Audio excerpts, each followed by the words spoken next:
just want to get started because I want to make sure we have as much time as we can. I have the daunting task tonight of trying to keep you all awake after you've just had dinner and it's late and you've been with your kids, you've been at work. So I will do my darndest to keep you guys awake. And not only that, but also learning something. So glad you all are here. I want to start off by just telling you a story that I thought was pretty darn funny. So I have a friend, and she and her husband were going on their 10th anniversary to on a cruise. And her passport did not come in time. And so she checked around and they were like, the cruise line was like, okay, it's fine as long as you bring your birth certificate and your marriage license. We'll be good, your originals. So of course she's looking, can't find the marriage license. She's like, well, I'll just go to Collin County and go get a copy. No big deal. So I guess she goes up there and they can't find it. They are like looking through the whole database, and she's telling me, she's like, Becky, I talked to Stacy Kemp herself, and they could not find our marriage license. She goes, this has never happened before. And she was like, okay, what am I gonna do? Like, we're gonna not be able to go on this cruise that we've been planning, for their 10th anniversary. And she's like, oh my gosh. And she calls her husband. And as it turns out, he is in construction and he happens to be working at a judge's house doing remodeling or something there. And the judge hears the husband talking to the wife going, like, how do we get this marriage license kind of thing? And he walks over and says to him, do you need me to marry you guys? And he's like, are you serious? And he says, well, I'm on a flight to Seattle at 4:30 in the morning, so it has to be this afternoon. And so he's on with his wife going, get over here now. And they ended up getting married by this judge like 2 days before this cruise and made it on the cruise. And I mean, I'm like, you can't make that stuff up, right? I mean, how in the world does that kind of thing happen? I was cracking up. But it made me think, as I was thinking about working with you all, that, sometimes what we think we're doing, and I'm thinking, we were laughing because it was like, you guys haven't been married for the last 10 years, and all this, and it just made me think, sometimes we think we know something and how it's going to turn out or what it's going to be like, but it ends up not being that way, right? And I think for a lot of us, that happens with parenting, right? That we kind of thought it was going to be this one way, and that, I love telling the story of one of the people I counseled, that the stepdad came in and he had never been a dad before, all of a sudden marries this woman with 4 kids. And now he's all of a sudden a dad to 4 kids. And he goes, I just had this vision of me sitting there and them going at my feet, oh Father, teach us. And I just cracked, and of course he was kidding, kind of, but I think that was like, that's what I want. That's the kind of father I want to be to these kids. And I have a feeling that's the kind of parent you want to be to your kids as well. Sometimes it doesn't turn out quite the way we think, right? Parenting isn't quite the way we thought about it, right? Would anybody agree with that? Okay, yeah. Thank you. Very good. And maybe that's why you're here. Maybe that's why you decided to come and think, I got to figure this thing out because it's not quite what I thought it was going to be. and what we think things are going to be like parenting, and what they are in reality can be two different things. So that is why I'm here. Honestly, I'm here for you all. I am here because I am passionate about children, about parents, and about families, and doing my darndest on this earth to honestly just strengthen families. I honestly believe that the strength of the family is the strength of the community, is the strength of the city, is the strength of the state and the nation and everything else. It starts with family, right? So for the next 6 weeks, can you believe that? You are stuck with me for the next 6 weeks, unless Kelly kicks me out or something, which could happen. We are going to look at parenting from Scripture. We're going to look at it from science, and two different perspectives on science, actually, from neuroscience and then from the field of counseling, and then just common sense, right? So we're going to look at it from Scripture, from science, and from common sense. So let me just introduce myself. Some of you may have already heard me talk a little bit about my model. How many of you all were here? When was I even here? I can't even remember. May. Okay. Were any of you guys here back in May? A few. Okay, cool.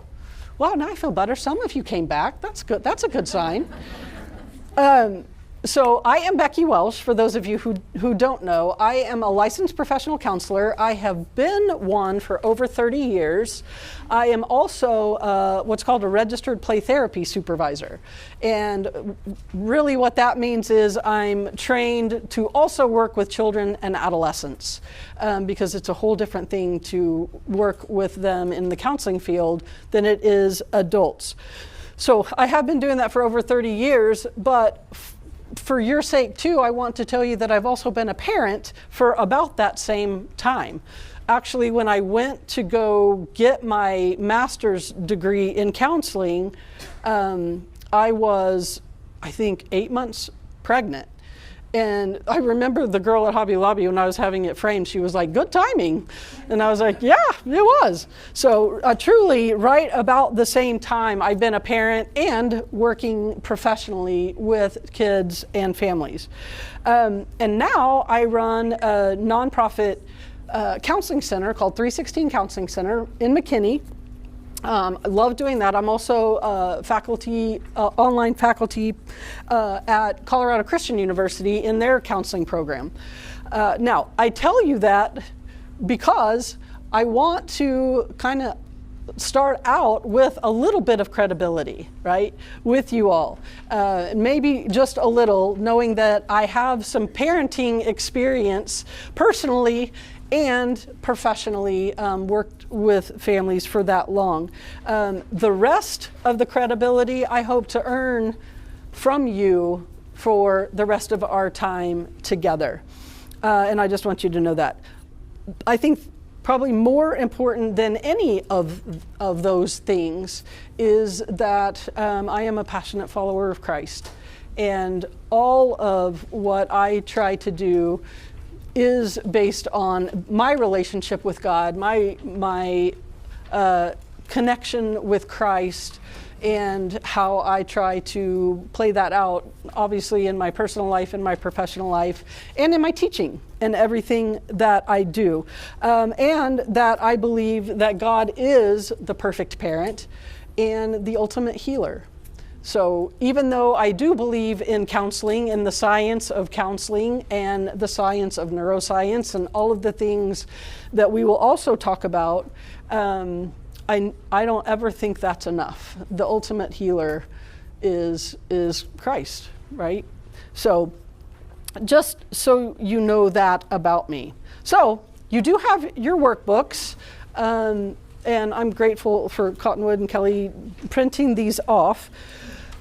So let's kind of take a look at those. Starting on page 4, these are the different weeks that we're going to have together and what we're going to be talking about. So today I'm going to do an introduction to the model. We're also going to be talking about values and commitment, and then introducing the model and the principles to you of the model, which is the needs connection model. Next week we're going to talk about attachment. How many of you all have ever heard about like attachment theory and know about attachment stuff? Okay, we're going to go into a little bit of that so that you really understand. Actually, what we know now is it's not just like an emotional, it's literally a physiological bond that happens. And so we're going to talk about that. In week 3, we're going to talk about the brain. And this is really important too, because I think for you all to understand a child's brain and what's happening, I think will help you make better responses and all of that as well. And then we talk about one part of the model with each of these weeks. Then we'll talk about trauma. And not just the big T traumas like we think about, but what's called developmental trauma, and how hopefully I can help you all keep that from happening if you can, but obviously that's not possible most of the time with kids. And so how to respond, how to repair trauma when it happens, and doing that. So we'll do that in week 4.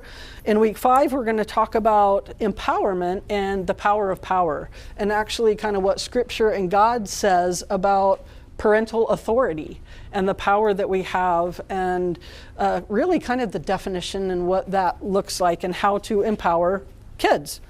And then in week 6, discipline. And I do that to make you come the whole time until you get to discipline.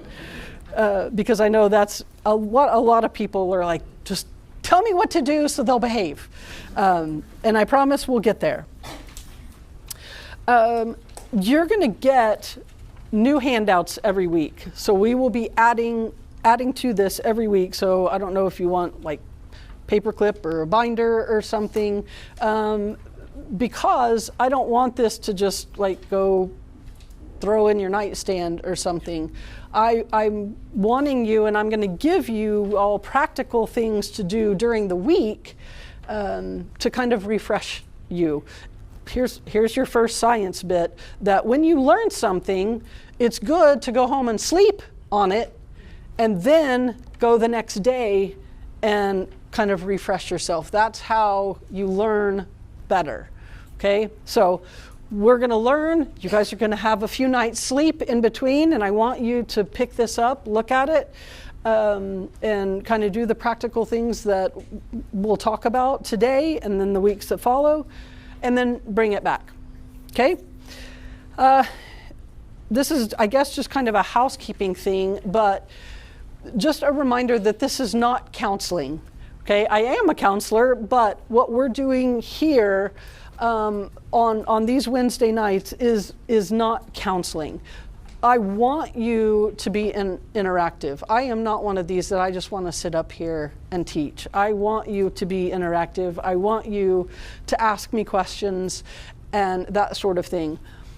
Where I think it gets difficult is if we get really specific about like a child's specific problem and a specific kind of thing where not everybody can relate to that. If you have those kind of questions that are more specific to just your child or your family, come find me, or call or email me later. I actually have business cards here and at the back, or find me after class or something like that. If you have like more general questions, and that doesn't mean it can't be about your kid, but if it can be more general so that everybody can learn. Does that make sense? Okay, so let's kind of stick with that. And like I said, if you have specifics, please come find me. I'm not saying don't ask me about those. Okay,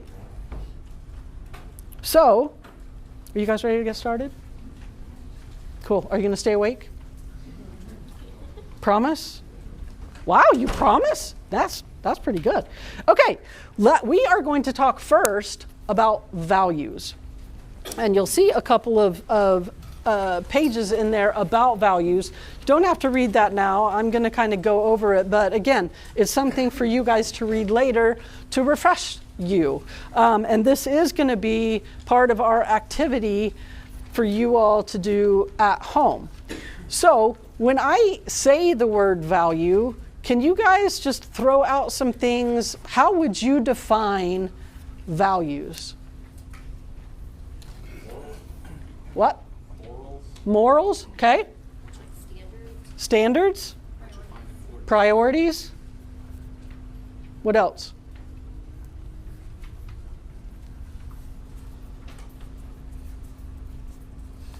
You guys are just looking down at your papers. Promise there's no test, there's no quiz, there's no grades. But yeah, I mean, values, when I think when it really hit me, I was reading an article one time about counselors and values, and it said something that really struck me, and it was like, values are those things not that just that we aspire to, but that they're the ones that we actually live out. Okay, so like I can aspire and think, yeah, they're a value of honesty, but if I lie all the time, then it's probably not one of my values, right? I can still think of it as important and as a priority, but it may not be what I hold dear because I don't live that out, okay? And so that really struck me as, wow, so like we can have all of these different values, but which ones do I really hold so dear that are at the core that I would die before I did those things, right? Or I would die for those things. Maybe look at it that way. Just to keep you awake, what I would like for you guys to do, so some of the values are up here. I have a whole box of value cards. Some of the values are here. There's a whole bunch back there at that table and a whole bunch back there at that table. I want you guys to take about 5 minutes and just try to get up and look at all the words, because I gave you a few on your handout, but I want you to kind of get a broader perspective of what values are. So hop up, just kind of walk around and see which ones grab you. How'd we do? Did you find words that you hadn't thought might be values? I know you were kind of saying. Anybody else think, oh, I didn't even think of that as a value? For sure, a lot of them. A lot, who said that? You did? Like what ones? Like curiosity doesn't strike me as a value. Or like, here's a few of them. Cool. Okay, so what I want you all to do this week is obviously spend some time thinking about all of these values. Okay, and the best way to do it, you'll see that in your handout, is to kind of narrow it down, because there's a lot. And again, I want you kind of to evaluate yourself too and go, okay, yeah, curiosity is a cool value, but is that something I really live out?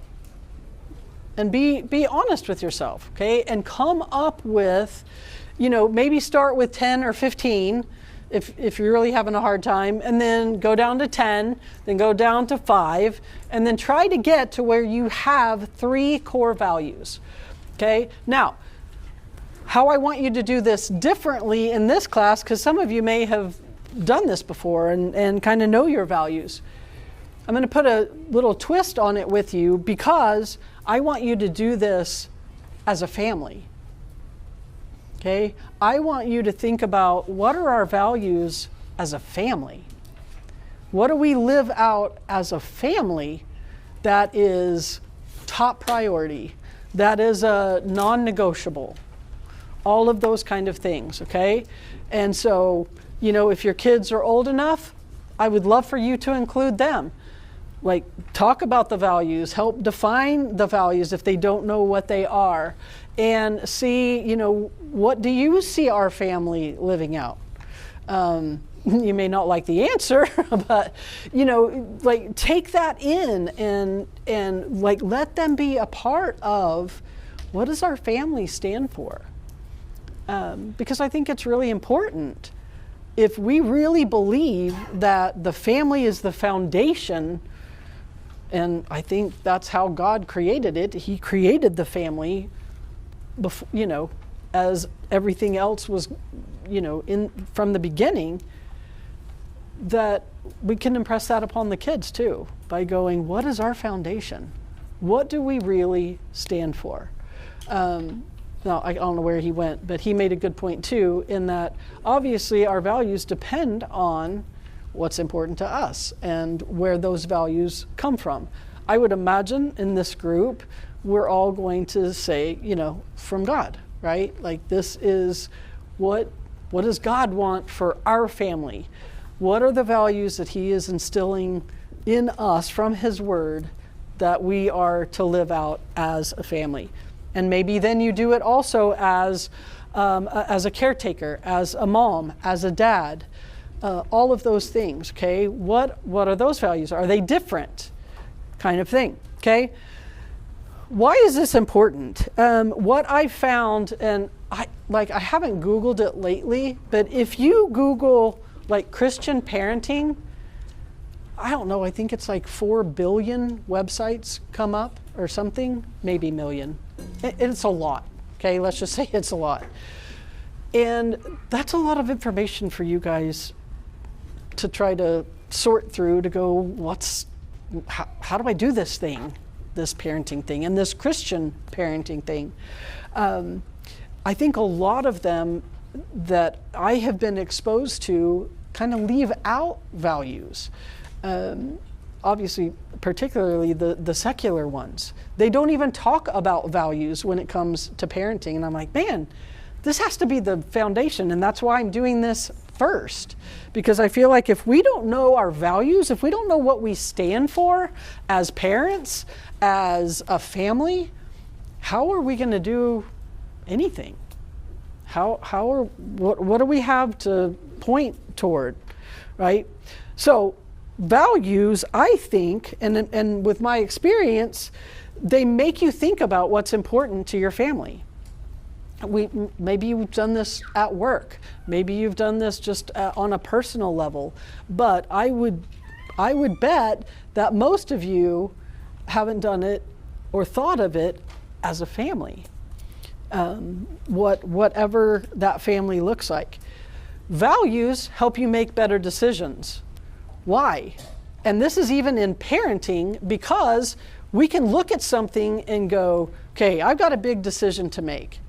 What are our values? Because that's going to help me determine what decision I make. Is this decision, is this choice consistent with our values? If it's not, okay, decision made, right? Is the other one? Yes, okay, there we go. Particularly as your kids get older, and if they've already known what your family values are, when they come and they go, can I go to a party that's not chaperoned? Then you don't have to necessarily just go over my dead body, but you can say, is that consistent with our family values? Does that seem to fit? And they're going to have a hard time going, yes, they may, and they may try, right? But that's when we can go, good try, but no, right? And so I think it really helps families and parents make good decisions, especially when we get emotional. Isn't that the time that we go, you're grounded for 3 months? And then you go back later and you go, what was I thinking? And you weren't, because you were so emotional. And this helps kind of take that emotion out of it if we can kind of think logically and go, what are our values?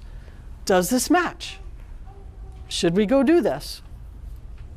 And then gives you a new mindset for parenting. And that's like one that I really hope you all catch on to tonight too, and like for the rest of our time together. What I want to present to you is a new mindset of parenting. And I really pray that a lot of things that we're going to talk about, that they will be new to you, that they will be something you've thought, I've never thought of parenting like that, okay? I want that to be this kind of place so that when you know, then when we're done with these 6 weeks, that you have some new mindset about how to respond to your kids, maybe even what values you have as a family and what you stand for, what goals you have, and everything, and how to connect with your kids. Okay, I hope all that changes because of this. So your homework is on page 7 of your workbook. Is that right? Is it the values? Nope, sorry, that one. The values, the cute values page. So yeah, do that and come up with your values for maybe yourself, but for your family, for your parenting as well. Got it? Should we have our children weigh in on these or no? If they're old enough to weigh in on them, absolutely. I would love for the kids to be a part of that. Absolutely. Any questions, any comments on values? I have a question. Yes. So, why is the goal 3 values in the end? I feel like I would have a hard time filtering everything down into that small. I mean, that's a great question. Of all of the values exercises I've ever done, it's always come down to 3. These cards are from a company called Best Self, which if you guys have never seen the cards from Best Self, they have family conversation starters and everything. They have cards that are called Little Talk for little kids to talk. I mean, fantastic.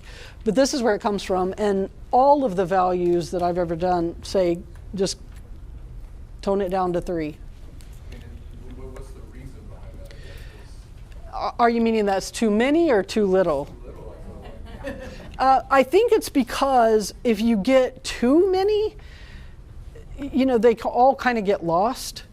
But if we can concentrate on those 3 and focus on those 3, I think it's easier, especially if we're teaching our kids and we're like, okay, what are our values? And you've got 15 of them. They're going to be, but they can do 3, right? And again, if you really go back to that litmus, how do you say that? Litmus test. Thank you. If you really look at this, which ones do we really live out? Not just ones that we think are good or important, but which ones do we actually embody? It's hard to find 3 that really fit that mold. So other than that, I mean, I don't know that there's a real scientific explanation or anything. The goal to focus on those 3 for a period of time, and then, okay, now we're going to focus on these other 3 that really want to. You could, and I do think values can change over time. It's not something that you have to stick with. I mean, mine have changed, so I think that's absolutely possible. But in whatever season you're in, these are our 3 values, and these are the ones we're going to focus on. Yeah? Do you have different values, like values for your family as a unit and values separately? Yes, great question. Do you have different values for your family and different values for you personally? Yes, absolutely. Was that the rest of your question, or did you have? Yeah. Okay. Yeah. For me, I think there's more value. There can be more to one value. Like you can take out, if you have friendship, well, what does that all entail? So that might lead into more values, but it's under friendship or it's under what is forgiveness. Well, and there's also Friendship. community, Right. and there's support, and there's. If you do pick 3, there's entities that fit into that. And how I ended up, because it seemed like I had a whole clump of ones that were fairly similar, and so I'm like, okay, I got to pick from this group. So which one really sticks out to me, and then I would pick from that group. Because you're right, they do kind of. Is that what you mean? There's some that kind of clump together. So values is the core, and then the habits is how we go Yeah. It's like where like, for example, like if kids give attention or be consistent, or value would be, I don't know. I mean, so like something with that, like focusing or paying attention. I mean, I could see the value of that being respect. I could see it being, like just intelligence. I could see it being, kind of multiple things. So I think that's where you can kind of fit it to whatever you need and whatever works for you and your family and your kids. Yeah. Great questions. Anything else on that? All right. Well, let's go to now, the workbook page where all you type A people can now type in all of the blanks. And so the other part that I think a lot of parents don't think about when we think about our parenting, which is again why I do this in the very first one, is talk about commitment. And if you look at the definition of commitment, it's dedicated to a cause or an undertaking. Okay? And so, like, if we think about that, like something that we are dedicated to a cause or an undertaking, I want you guys to throw out some ideas. What do we make commitments to? People. Work, fitness, the gym. Yeah, we make a commitment to the gym. Education. Schedule. Church. Marriage. Yes, marriage. That's a good one too. Good job. Sports.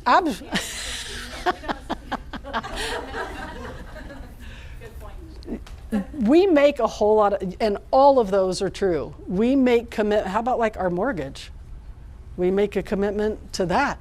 We make a commitment to everything that you just said, right? How many times though have we really thought about making a commitment to our parenting? We may do it when we like have baby dedications and those kind of things. And those are great. I'm not dismissing those at all. But really kind of taking inventory of going, how do I really want to commit to my parenting? Just like I commit to these other things, right?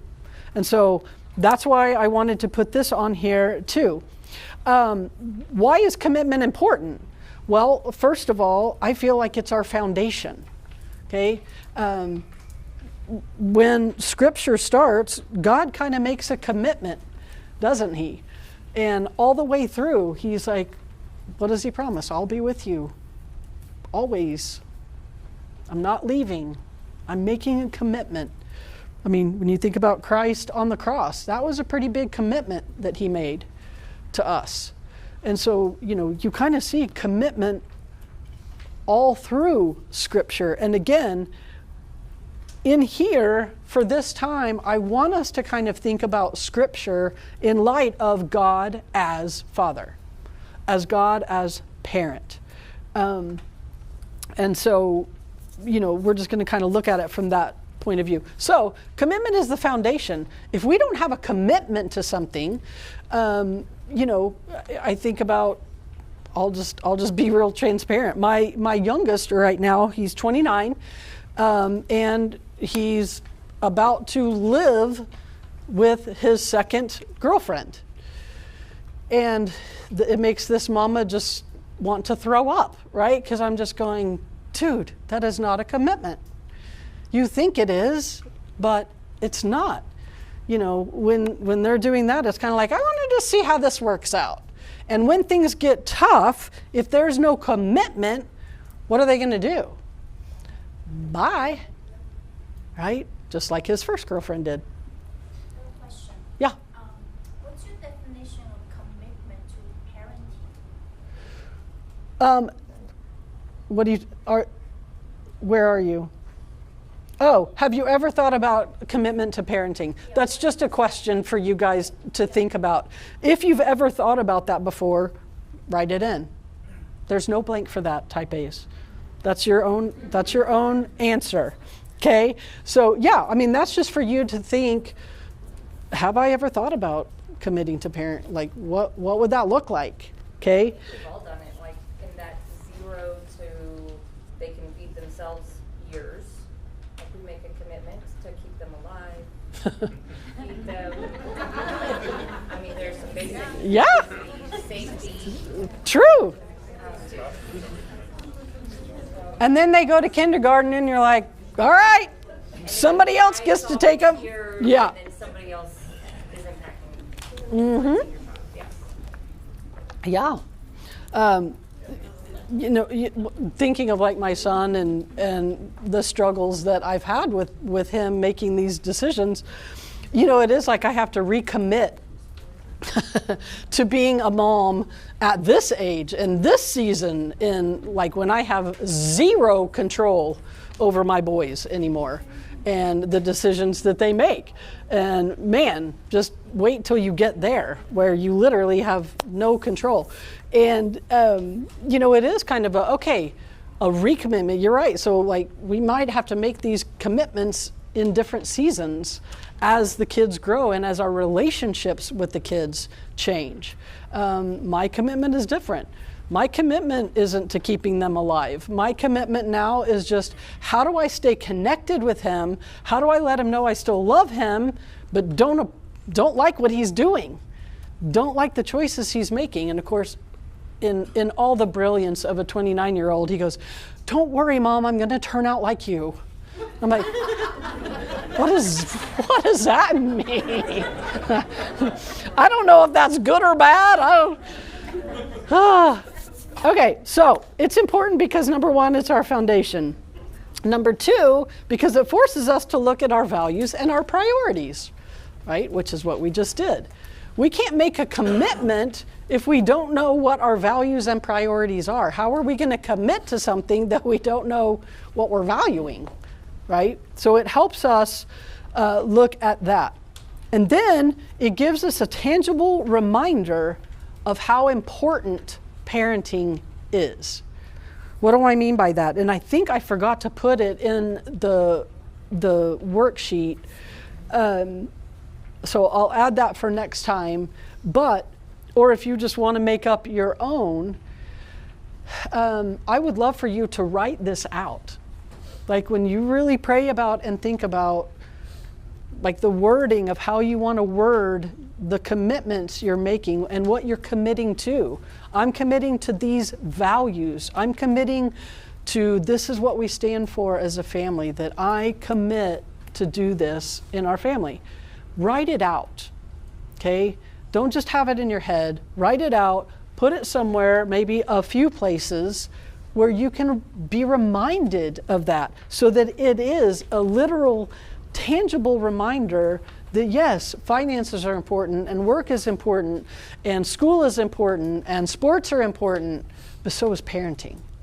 So is that commitment to parenting, okay? And then lastly, it is a unique investment in your legacy. It's a unique investment in your legacy.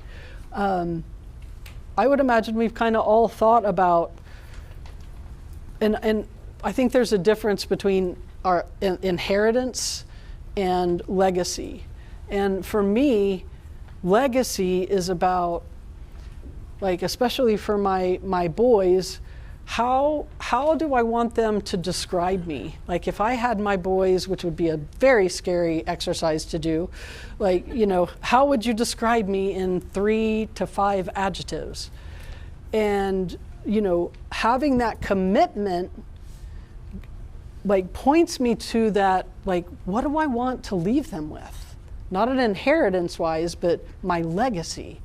What do I want them to go, this is what she stood for. This is what she lived for. And I was a part of that. Does that make sense? Okay, so it's a unique investment in that part of your legacy to them. What can you commit to? Okay, and we'll talk about this really quickly, and then we're going to get into the model. I want you to commit to self-care. You guys have all heard the oxygen thing before, but it is absolutely true. And as a counselor, I can't tell you how many parents I work with who are exhausted and stressed and hardly can think straight, let alone parent well, because they're not taking care of themselves. They're spending so much doing everything for everybody else because they think that's the value that they're supposed to do, right, is to give and serve and all of these things. And those are good, but not to the detriment of your own self-care and being exhausted and stressed and burned out and all of those things. Okay? So, commit to self-care. What does that look like for you? That's going to look different for every single one of us. I mean, for me, it's getting on the tennis court. That's part of my self-care because that's a place when I step on the tennis court, I don't think about my son living with his girlfriend. I don't think about work stuff. I don't think about, the fight I had with my husband or whatever. I get to step on that court and just play. That's my self-care, okay? Unless I don't win, then it's not my self-care. Your self-care is going to be different, right? So what is that for you? What do you love to do? And if you've never actually written that down, I challenge you to do that. To really think, what do I really love to do?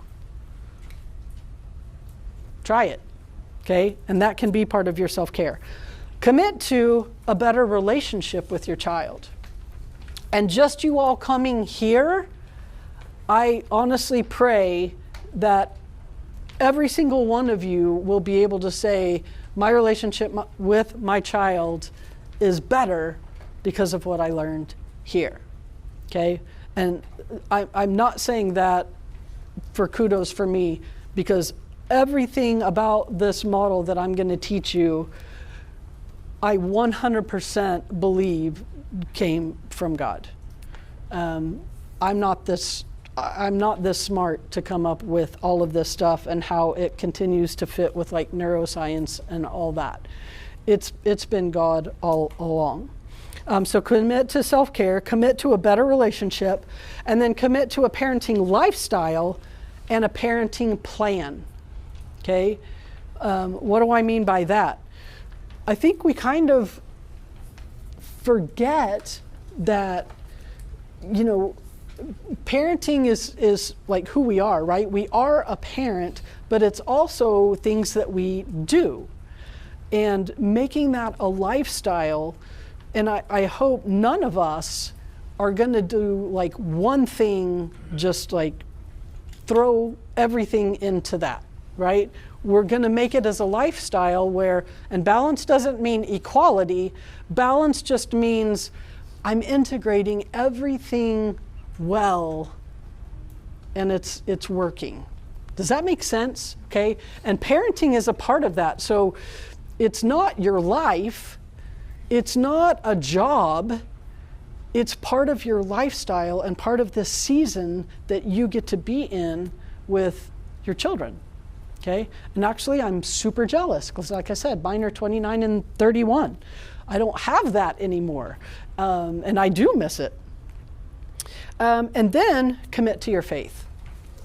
There's the last one, is to make a commitment to your faith, to God, and to, honoring Him in all of your parenting ways. Are you going to mess up? Absolutely. But the good thing is we have this God who is really merciful and really gracious and forgiving, and He understands that, and we don't have to beat ourselves up. Okay? That is one thing I can hopefully promise you, is that over these next 6 weeks, you are, I hope, never going to feel judged, condemned, shame for anything parenting wise. That is never my intention. I want to encourage you. I want to edify you. I want to impart things in you that I feel like God has given me to help you strengthen your family. And so committing to your faith is part of that. Just again, kind of going, God, who are you as my perfect father, and how can I emulate that to my own kids? It's not going to look the same, but we can certainly do our best, right? Okay, any questions, thoughts on commitment? Okay. Let's go to the principles of the model. And I think I shared this when I was here earlier, but the way this model came about was, it was very early in my career as a therapist. And when I say early, I mean, I think it was 1991. No, it was 1994.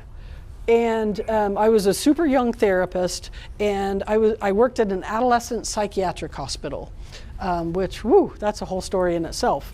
But it was my turn to lead the family group therapy night. And I remember it was a Tuesday night.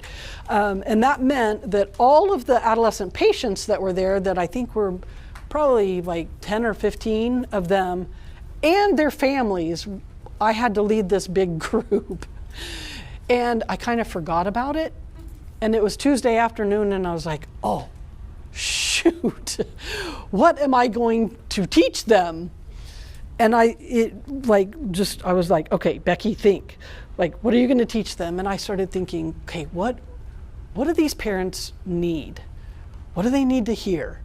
And then I was thinking, okay, what do these kids need that these parents need to understand that they need to hear?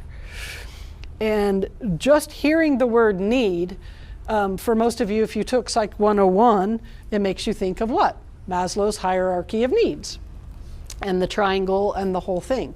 And I went, oh, there we go. So I drew my triangle, and I just started thinking, okay, what are 6, I don't know if I had that number in mind, or if I just ended up with that many, but I literally started thinking, what do kids need?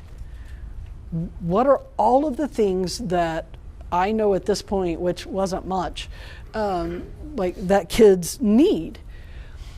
And so I came up with this model, and literally I wrote it in like 15 minutes and then went out and presented it to them.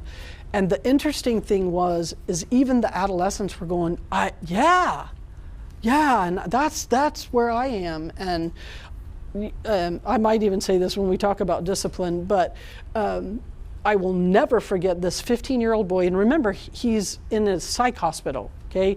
He's got big stuff going on. And his dad was sitting right by him, and we start talking about discipline and just being a guide. And he looks at his dad and he goes, Dad, that's it. I want rules. And I thought, did I just hear this 15-year-old boy like ask his dad for rules? And I was like, yeah, I did. And it was just like one of those moments that I thought, okay, wow, this is bringing up some stuff. And so, yeah, ever since 1994, I've been presenting this model to parents. It has evolved over time. And the cool thing is, especially in the last 10 years, and probably in the last 5, even more specifically, I keep tweaking it. And the more neuroscience we get, learning about the brain, learning about like what's really happening, like I talked about, we'll talk about attachment, where we can physiologically see the body changing when we make a connection with another human being, that it's like God just continues to confirm, yeah, this is it. This is a simple way to be able to share with parents how to connect. Because in my opinion, that's kind of God's whole thing, isn't it? It's about relationship, it's about connection, and that He wants that with us, and He wants us to have that with our kids. So, the 6 principles of the model that have come from this are that we are created for connection, first of all. Physiologically, emotionally, physically, we are created for connection. We know that, right? And again, we'll talk about this with the attachment, but we know that babies that don't have touch, that don't have connection, that are like in an orphanage or whatever and don't get that, they can die. They can literally die from not being touched, from not having connection. They can be fed, they can be changed, all of that, but that's the piece that was missing and they still died. So we are created for connection. God made us that way. When needs aren't met, okay, which I'm going to guess happened in 99.8% of our growing up, in our childhood, we had needs that did not get met, okay? Number one, first of all, because it's impossible for us as human parents to meet every need. And God didn't design it that way. He is the one that meets all of our needs, okay? And again, we're going to talk about all that. So when these needs are unmet, the disconnect happens, okay? The connection is broken. And again, this is all about connection. So when the needs aren't met, the connection is broken. Unmet needs continue into adulthood. So if we don't deal with the needs that weren't met in us in childhood, we are going to continue that into our parenting. Okay? What does that look like? What am I talking about? If you didn't get nurtured as a child, if that just wasn't your parents' thing, and I will also say, I will not bash parents, your parents, my parents. Most of them did the very best they could, right? With the way they were parented, right? And when we understand that, we can have more compassion on them. And so they did the best they could, but maybe they didn't nurture and comfort us, okay? We can either go 2 ways, maybe with our parenting, in that maybe we over-nurture and we're trying to overcompensate for what we lacked. Or in most cases, it's we don't know how to nurture because it wasn't given to us. We didn't have that experience. And so it's very difficult for those parents who lacked nurturing to be nurturers. We have to learn that. You know, it's not just something that we, like, as we get older, our needs get met. It doesn't happen that way, okay? The great news is, now that I've been a Debbie Downer for a little bit, I'll try to bring you back up. Reconnection can happen at any point in life, okay? Again, I would say, that is not scientific, but I would say, as long as I've been in counseling, as long as I've had relationships and working with this, most people cannot say, I've had every one of my needs met, you know, like in childhood in particular. But what can happen is we find reconnection, maybe with a therapist, maybe with our husband or our wife that did have a healthier relationship growing up, and they've taught us what healthy connection is about. And so we can find that reconnection. Okay, does that make sense? Are you guys with me still? Okay. So reconnection can happen at any point. It's never too late is the point there. Now, as a therapist, and for what we're going to talk about too, we want to start at the level of disconnect for the healing process. And when you see the model, you'll see more of what I'm talking about, along with the last one, which is quality plus progression equals a stronger connection. Okay, so if you guys want to flip to the next page and actually look at the model, I tried to make it cuter than just a triangle, but envision the triangle, because I've done this for so long. I'm like, I'm so bored with triangles, and I've like tried to do other things, but I kind of always go back to that. So if we look at it, we can see that it starts in levels, okay? And the bottom level, the physical needs, are obviously the foundation. They're the most important. So what I mean by quality plus progression equals a stronger connection is if those needs are met well, okay, then we can move up to that next level of trust and then nurture. Yeah? When you talk about needs, Mhm. are we talking about material things or just... We're going to go through that. Yep. And the answer is yes, all of the above. It is material needs, it's nutritional needs, it's physical needs, and then it's emotional needs. It's all kinds of needs, okay? And what you'll see, and we're going to talk about this more when we talk about the brain, is the bottom two levels are more aligned with the bottom part of the brain, which is the survival part, okay? And as you move up the model, the higher the cognition it takes to do that, okay? I'm going to explain all this because I don't want you guys to go, what is she talking about? But the quality plus progression. So if we meet these needs well, and then we can go to the next one and we meet that one well, then I want you to think of it like each of these needs is like 6 pieces of, or strands of yarn, okay? Let's just say that. And you've got the physical needs here, and we weave that well with trust, which is that next level, okay? And we've done that well. Then we bring in nurture, and we wind that with it, okay? And then we bring in time and play, and then empowerment, and then discipline. That becomes a much stronger connection because we've got all of those pieces woven together. Okay, it's not just that one strand.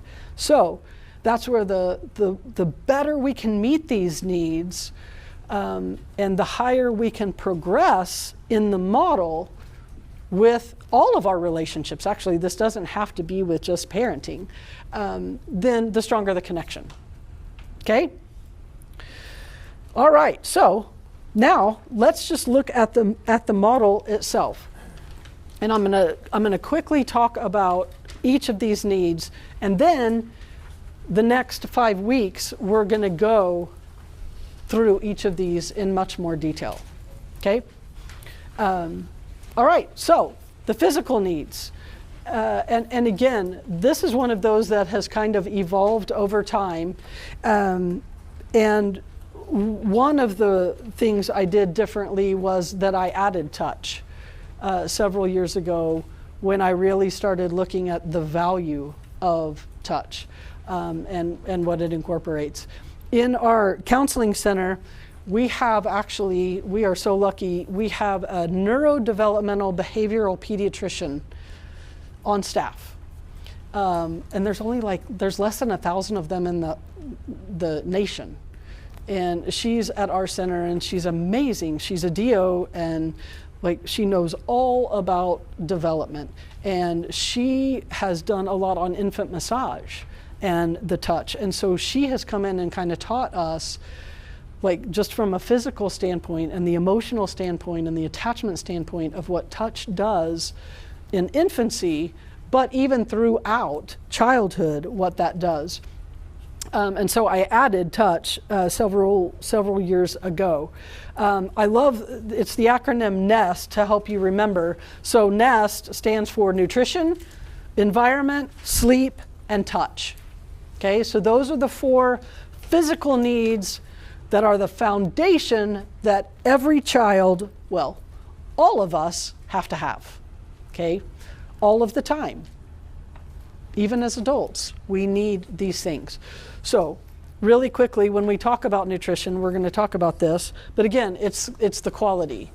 Going through McDonald's every day and, all of that, giving them the Starbucks, things every single day. It's a great treat, but every single day, not good on the body in a lot of ways. And we're going to talk about how it affects their brain development, their physical development, their emotional, how it can turn into mental health disorders or look like them. Okay, so nutrition is one of them. Sleep is another, and we're going to talk about, I'm passing the E on purpose. The S is sleep, and it is important. If we don't get good sleep, if our kids don't get good sleep, it again affects every part of their development. And then touch, we just kind of talked about touch, which again, we're going to go in more detail later. But environment is the big one that I really want to stick out. And when I talk about environment, I'm not talking about just the physical shelter, okay? Although that is important, and obviously if, we know that children who live in high crime areas and poverty and the high stress of that, it does cause developmental issues and those kind of things. But that's not what I'm necessarily talking about. I mean, that's kind of its own thing. The environment that I'm talking about is looking at what's your household like. When your kid comes home, is it calm? Is it safe? Is it predictable? And we're going to talk a lot about that because, as you can see, it's foundational. It is absolutely foundational. And so we are going to talk about that a lot, but just to kind of give you an overview. Okay, so next level up, trust. That is about consistency. Okay, so when you think about trust, I want you to think about, and if you want to put one for the physical needs and nest, I would put survival. That's about survival. Okay? But trust is about consistency, and it's about how well you keep your word, how consistent you are with trying to meet the needs of your kiddos and your spouse and everything else. Like I said, this doesn't just have to work with parenting, okay? So we're going to talk about trust and how, and that's where we're going to talk about attachment. Next level up from that is nurture. How is that different from trust? Because a lot of people kind of think, that seems kind of similar. Yes, they kind of both have to do with the attachment and the bonding, but nurture is more about comfort. Okay, and that's the word I want you to put down for that is, and the question I would ask is, who comforted you? So that's not just about, okay, when they're sick, you give them some medicine and that's it. The nurture, that's trust, that's meeting their needs, right? You're taking care of them, giving them medicine, whatever they need, water, soup, whatever. But the nurture is, okay, one second. The nurture is sitting by the bed, stroking their hair, holding them, rocking them, feeding them can be a very nurturing thing. So it's very different actually than trust and just as needed, okay? Definitely. Yeah, and all of these, I think, when I think I'm thinking all of the ways of growth, like physically, emotionally, connection, relational growth, maturity, all of those things. So absolutely. Yeah, it's a great way to put it. Okay, so that was nurture. Yeah. So I think if I heard you right, the question is kind of, your husband didn't get nurturing. Like he did not experience that. So how is he supposed to give that to his kids? Is that it? Come to this parenting class, or you can teach him, because that is what we're going to do. So in that week on nurturing, I'm going to give you some really practical things that you are going to be able to do. Okay? Yeah. Along the lines of nurturing and just all of it, is it important that the kids get all these from both parents? Because one of us is good at nurturing and one is not. Yeah. Because one person is giving it. Obviously, ideally, yes. Well, no, you are totally right. And I mean, like my husband now we've only been married 4.5 years, so like it's a second marriage. But it's so funny because like I say the word emotion and he goes like, no. And so like I know he didn't get that, and that's not going to happen. It didn't happen for his boys, and it doesn't. I have to like teach him, okay, this is what I need you to do now, right? And so, no, that's going to happen. Ideally, yes, but it just takes one. And that's another of the good news, is that for a healthy connection, it just takes one. Absolutely. Good question. So, number 4 on the list is time and play. And this is another one that's kind of evolved. It started out just time. But as I continued to research all of this, I realized how important play is in that aspect of time. So time is about, I'm trying to think of the word that is communication. Time is about communication. And what does that have to do with time and play? Because children up until about the age of 12, but depending on their developmental level, their language, their way of communicating is what? Play, right? So this level is about getting into their world. This is about communicating in a way that they understand, not trying to bring them into our world, okay? I'm going to step on toes now. I know it because it happens all the time. But the phrase, use your words, is not a great thing to do because, and you're going to see this, developmentally appropriate because they don't know how to use words yet. We can teach them, I'm sad, I'm mad, I'm, happy, I'm all those things. But to really communicate, for it to really process with them, they have to play it out. They're just learning words and meaning and putting it together and figuring it all out, okay? Plus, using words is very cognitive. And if we're trying to deal with their emotions, we're not hitting the right spot. Okay, and so we're going to talk about all of this in detail. I'm just trying to give you a little tease so that you'll come back. So that's kind of what the time and the play is. Obviously, this is going to be, I want you to spend time with your kids. They need individual time with you, and they need family time. And we're going to talk about why, and what happens when they don't get these things. Okay, stuff to kind of look for. But time and play is about communicating, getting into their world, letting them know, I'm listening to you. Okay, and we can't do that. Just kind of think about me, because I work with young kids typically. I have a kid that their parents are getting divorced, his parents are getting divorced, and he's 5. Just learning, doesn't even know how to read yet, right? And I bring him into my office and I sit him on the couch and I go, tell me how it feels that your parents are divorced. He's going to look at me like, lady, you are crazy. Like, you need to be the one in counseling.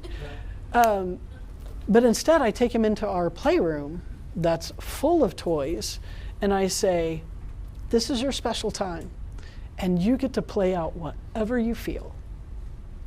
And I may not even ask him a question. He may not have to say one word for our entire session, but I can watch him play, and he might invite me to interact, and we are communicating way better than any words he could be telling me. And he's going to feel a whole lot better when we leave. That's what we'll be talking about with time and play. And now we're going to get up into the real cognitive ones, the high functioning, what makes our brains different from every other creature on earth, and that is empowerment and then discipline. Empowerment is really that who believes in you. So empowerment is about belief. It's about risk taking. It's about challenging. It's about pushing them a little beyond what you think they might be capable of and being there when they fall. Letting them fall. Letting it be okay that they fail. Okay? And so we're going to talk about that. And like I said, we're going to talk about how, like, God's definition of power and authority and all of that kind of thing. Why is empowerment like way up there? And does that mean that I don't want you to say I believe in you to your kids until you get there? No, that's not what I'm saying, because these kind of, we're going to use each of them kind of interspersed throughout. But I'll give you a perfect kind of scenario is that I'm working with an adult client now who has had a ton of trauma in her childhood. I mean, just horrific, honestly. And like early on in working with her, before I had really built this connection, I was trying to give her hope, and I was just like, I believe in you. And it kind of just came out before I thought about like the model or anything. And she just kind of looked at me like, don't say that. And I was like, what? Like what? I'm telling you I believe in you. What's wrong with that? We're counselors. That's what we're supposed to do. And she was like, I don't believe you. And it like right then I went, I have not built this connection yet for her to believe my words. I can say them all day long. But we hadn't even built trust yet. Actually, she didn't even feel safe with me yet. So I can say it all day long, but is she going to receive it? Is she going to take it in and use it at that point? Not yet. Not yet. I have to do all of this other groundwork. And like, I've almost been working with her for a year, a lot of that time, twice a week. Okay? And we are just now to the point where I can say, I believe you can do this. I believe you're capable of this. And I said, do you believe me? And she was like, maybe. It's taken that long just to get a maybe. Okay? So that's why it's up there. Okay? Doesn't mean you can't say it, but to really make it meaningful, to really make that strong connection, we have to do all these other things first. Okay? And then lastly, before we're almost out of time, is discipline. And I know for parents, I always laugh because I'm just like, that's when you guys all lean in and you're like, yes, finally, this is what I'm waiting for. Tell me how to make my child obey. I am going to disappoint you sorely that I am not going to do that. And tell you up front that discipline really from a scriptural point of view and from a science point of view has nothing to do with reward and punishment. Okay? It has everything to do with guiding and being a guide. And so we're going to use the vision of actually a path. And this is, I'm going to circle back now to why I started you with the values and the commitment. Because on this path is your parenting path. Okay? And discipline is about you walking with your kid and guiding them. Sometimes you're in front, sometimes you're behind, helping them. And sometimes, like I shared with you now, I'm watching my kid off the path, in the thorns, in the weeds, and I'm not over there pulling them out, but I'm going to be here. I'm right here. I'm walking with you. Okay? So that's kind of the guiding, and obviously discipline is going to be about teaching, training, rebuking, and correcting. So we're going to go into all those along that path. At the end of that path is, guess what? Your goals and what you stand for as a family. Your values, your priorities. And every time you think of that, you're going to go, okay, there's my goal, there's my target, those values that we set, that commitment that I made.